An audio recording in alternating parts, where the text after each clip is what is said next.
नमस्कार, सुप्रभात, स्वागत है आप सभी का। आप देख रहे हैं न्यूज गंगा। मैं हूं आपके साथ मनीषा। नजर डालेंगे देश और दुनिया की बड़ी और अहम खबरों पर, लेकिन इससे पहले ले चलते हैं आपको सुर्खियों की ओर। 14 दिसंबर यानी आज देशव्यापी प्रदर्शन के दौरान भूख हड़ताल पर बैठेंगे किसान। किसानों के समर्थन में पंजाब के जेल डीआईजी लखमिंदर सिंह जाखड़ ने दिया इस्तीफा, कहा अब आंदोलन करेंगे। किसानों के समर्थन में गाजीपुर पहुंचे जामिया के छात्र छात्राओं को लौटाया टिकैत, बोले वो पढ़ाई पर ध्यान दे। किसानों ने दी चेतावनी, सरकार 19 दिसंबर तक नहीं मानी मांगे तो उपवास शुरू करेंगे। योगेंद्र यादव का बड़ा ऐलान, कृषि कानून जब तक नहीं होगा खत्म तब तक बॉर्डर से नहीं हटेंगे। रविशंकर प्रसाद बोले टुकड़े टुकड़े के लोग आंदोलन के कंधे से गोली चलाएंगे तो कड़ी कार्रवाई करेंगे। हरियाणा में 13 दिसंबर से खुल रहे हैं स्कूल, मेडिकल सर्टिफिकेट से होगी एंट्री। राघव चड्ढा समेत 9 लोगों को पुलिस ने हिरासत में लिया। अमित शाह के घर प्रदर्शन के लिए जा रहे थे आप नेता। उत्तर प्रदेश में ग्रेटर नोएडा फिल्म सिटी की रूपरेखा पर योगी सरकार आज करेगी फैसला और चिल्ला बॉर्डर से हटे किसान, यातायात के लिए खुल गया रास्ता। किसान नेताओं ने रविवार को अपनी मांगों पर कायम करते हुए कहा कि वो सरकार से वार्ता को तैयार है, लेकिन पहले 3 नए कृषि कानूनों को निरस्त करने पर बातचीत होगी। किसानों ने घोषणा की है कि उनकी यूनियनों के प्रतिनिधि आज यानी 14 दिसंबर को देशव्यापी प्रदर्शन के दौरान भूख हड़ताल पर बैठेंगे। दिल्ली की सरहदों पर डटे किसान अपनी मांगों से समझौता करने को तैयार नहीं है। उन्होंने सरकार को उपवास रखने की चेतावनी दी। इतना ही नहीं, उन्होंने सरकार को 19 दिसंबर तक का अल्टीमेटम भी दिया है। कृषि कानूनों को लेकर किसानों का प्रदर्शन अभी भी जारी है। किसानों के समर्थन में कई लोग सामने आए। अब पंजाब के डीआईजी लखमिंदर सिंह जाखड़ ने प्रदर्शनकारी किसानों के समर्थन में इस्तीफा दे दिया। किसानों के आंदोलन में शामिल होने के लिए दिल्ली की जामिया मिलिया इस्लामिया यूनिवर्सिटी के कुछ छात्र छात्राएं भी पहुंचे, लेकिन किसानों ने विरोध करके और पुलिस ने हस्तक्षेप करके उन्हें वापस भेज दिया। तो वहीं राकेश टिकैत ने कहा कि वो पढ़ाई पर ध्यान दें। कमल हासन ने सवाल किया है कि आधा भारत भूखा है, ऐसे में 1000 करोड़ का नया संसद भवन क्यों? माननीय प्रधानमंत्री जी, इसका जवाब दीजिए। हरियाणा राज्य में 13 दिसंबर से 10वीं और 12वीं छात्रों के लिए स्कूल खोले जा रहे हैं। 9वीं और 12वीं के छात्रों के लिए 21 दिसंबर से खुलेंगे। वहीं क्लासेस अटेंड करने के लिए छात्रों को एक मेडिकल सर्टिफिकेट प्रस्तुत करना होगा, जिसके मुताबिक वो फिजिकली फिट हो। वित्त मंत्री निर्मला सीतारमण ने उम्मीद जताई है कि जल्द ही अर्थव्यवस्था में सुधार होगा। घाटे के बाद भी सरकारी खर्च में किसी भी तरह की कटौती नहीं की जाएगी। साथ ही ये भी कहा कि सरकारी कंपनियों से पूंजीगत खर्च बढ़ाने को कहा गया है। पंजाब से किसानों का दिल्ली आना लगातार जारी है। पंजाब से सिंघू बॉर्डर पहुंचे एक किसान का कहना है कि राजस्थान, हरियाणा और पंजाब से और किसान आ रहे हैं। वहीं 16 दिसंबर को 500 ट्रॉली सिंघू बॉर्डर पहुंच रही है। ग्रेटर कैलाश से आप विधायक सौरभ भारद्वाज ने आरोप लगाया है कि दिल्ली पुलिस ने विधायक ऋतुराज को गिरफ्तार कर लिया है। उन्हें एलजी अनिल बैजल से मिलने जाना था।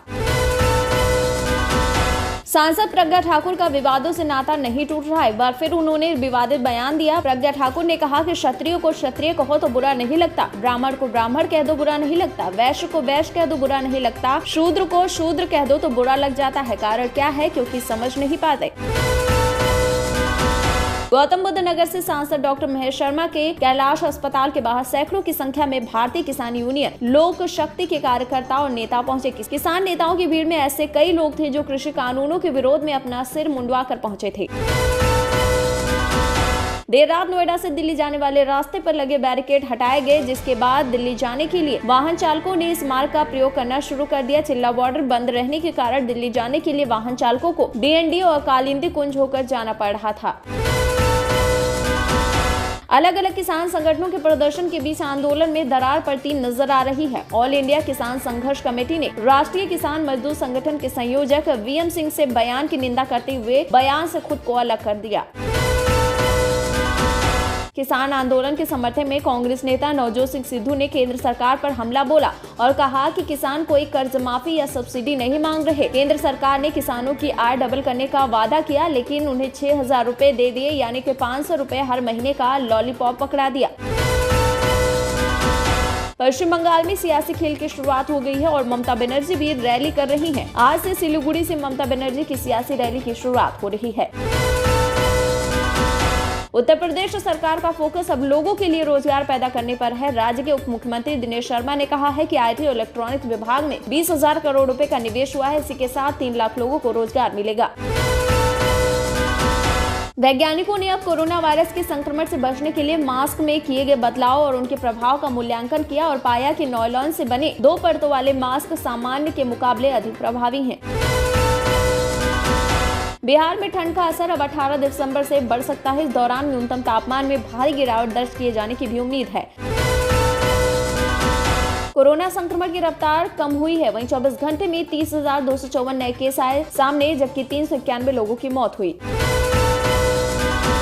कोरोना की वैक्सीन विकसित करने में जुटे भारत के सीरम इंस्टीट्यूट ऑफ इंडिया के CEO आदार पूनावाला ने कहा है कोरोना वायरस संक्रमण की वैक्सीन के इमरजेंसी इस्तेमाल को लेकर इस महीने के अंत तक अनुमति मिल सकती है। साथ ही जनवरी 2021 में भारत में टीकाकरण अभियान भी शुरू हो सकता है।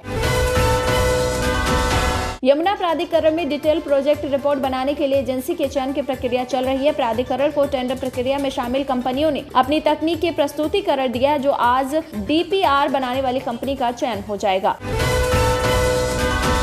किसान आंदोलन के बीच देश विरोधी ताकतें पंजाब में भोले भाले लोगों को भड़काने में जुटी हुई हैं। खुफिया एजेंसियों ने खुलासा किया है कि सिख फॉर जस्टिस नाम का चरमपंथी संगठन पंजाब हरियाणा बॉर्डर पर स्थित शंभू गांव में लोगों को भड़काने की साजिश रच रहा है।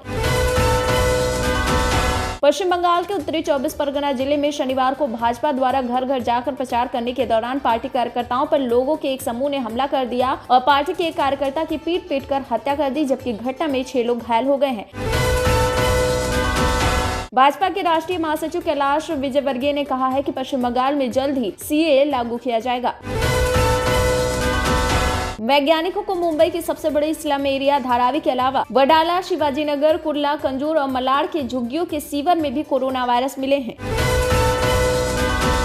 बीजेपी के राष्ट्रीय अध्यक्ष जगत प्रकाश नड्डा पर हुए हमले के बाद सरकार अलर्ट मोड पर नजर आ रही है। हाल ही में पश्चिम बंगाल के 3 IPS अफसरों को सेंट्रल डेप्यूटेशन पर बुलाया गया है।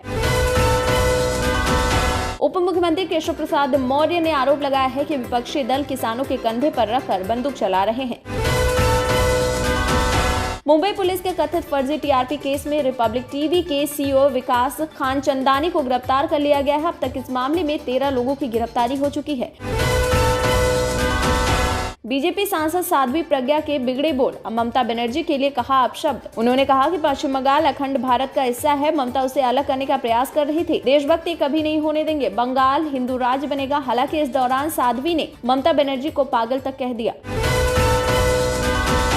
कोरोना वैक्सीन पर केंद्र सरकार ने सभी राज्य सरकारों और केंद्र शासित प्रदेशों को ऑपरेशनल गाइडलाइंस के मुताबिक एक वैक्सीनेशन साइट पर एक सत्र यानी एक दिन में अधिकतम 100 लाभार्थियों को वैक्सीन देने की उम्मीद है।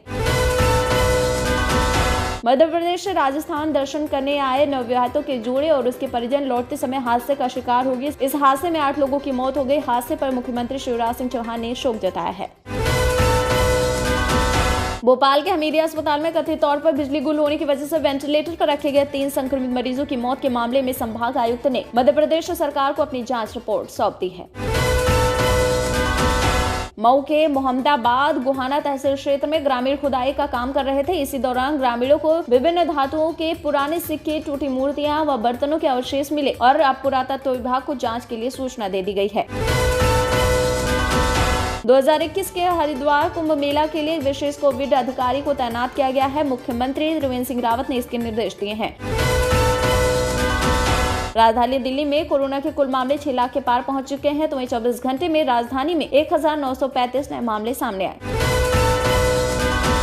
राजद प्रमुख लालू प्रसाद यादव की किडनी समस्या गंभीर होती जा रही है। उनका किडनी फंक्शन काफी बिगड़ सकता है। उनका इलाज कर रहे डॉक्टर ने इस बात की जानकारी दी। बीजेपी प्रदेश अध्यक्ष दिलीप घोष ने कहा है कि ममता बनर्जी अचानक जेल जाने की बात क्यों कर रही है, क्योंकि वो पश्चिम बंगाल विधानसभा चुनाव में लोगों का वोट पाने के लिए इस तरह के बयान दे रही हैं, जिससे कि उन्हें लोगों की सहानुभूति मिल सके। भारत के भगोड़े बिजनेसमैन विजय माल्या को लंदन में पैसों की किल्लत हो गई है। माल्या को लंदन में हजारों लाख रुपए का हिसाब रखना पड़ा है। विजय माल्या की हालत इतनी खराब हो गई है कि उनके पास अपने वकील को फीस देने के भी पैसे नहीं हैं।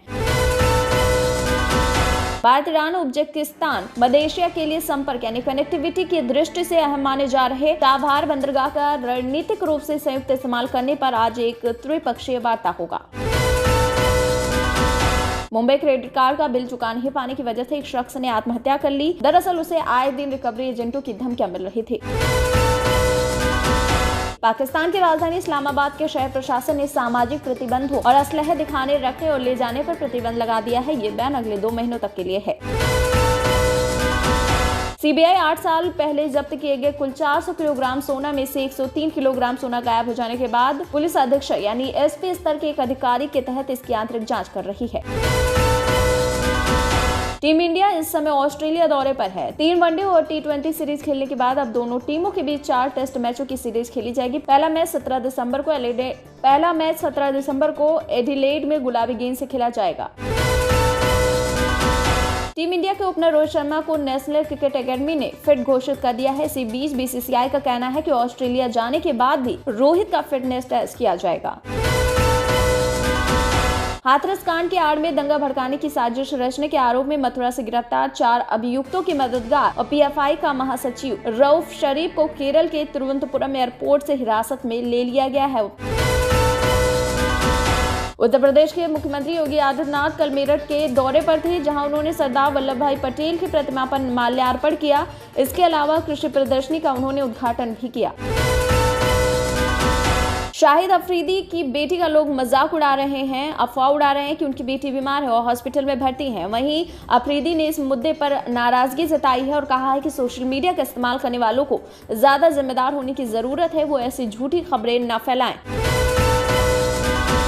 ईरान की शहर तबर को 10 साल उम्र कैद की सजा सुनाई गई है। तबर पर ईशनिंदा, अनुचित साधनों से पैसे कमाने और युवाओं को भ्रष्टाचार के लिए प्रोत्साहित करने जैसे कई आरोप हैं। किसानों का आक्रोश तो आपने देख लिया, अब आपको किसान आंदोलन का दूसरा रंग दिखाते हैं। कहीं किसानों का शानदार लंगर चल रहा है तो कहीं किसानों की जमकर खातिरदारी हो रही है। किसानों का आंदोलन एक तरह से उत्सव में बदल गया है, जहां सरसों का साग, पिज्जा, पास्ता नजर आ रहा है। Bollywood film the dirty picture में विद्या बालन संग काम कर चुकी एक्ट्रेस आर्या बनर्जी को शुक्रवार उनके घर में मृत पाया गया था। पुलिस ने एक्ट्रेस की ऑटोप्सी होने के बाद बताया कि आर्या के मर्डर करने जैसी कोई बात सामने नहीं आया है। आर्या के शरीर में काफी मात्रा में शराब पाई गई है। वहीं डॉक्टर्स ने कहा है कि एक्ट्रेस को कार्डियक अटैक आया होगा। तो ये तो थी देश और दुनिया की बड़ी और अहम खबरें। ऐसे ही ताज़ा तरीन अहम खबरों के लिए आप तुरंत सब्सक्राइब कर लीजिए हमारा चैनल न्यूज़ गंगा। अगर खबर अच्छी लग रही तो हमें कमेंट बॉक्स में मैसेज भी कर सकते हैं। साथ ही अगर खबर देख रहे हैं फेसबुक पर तो लाइक कर दीजिए हमारे फेसबुक पेज को। इसी के साथ दीजिए इजाज़त। नमस्कार।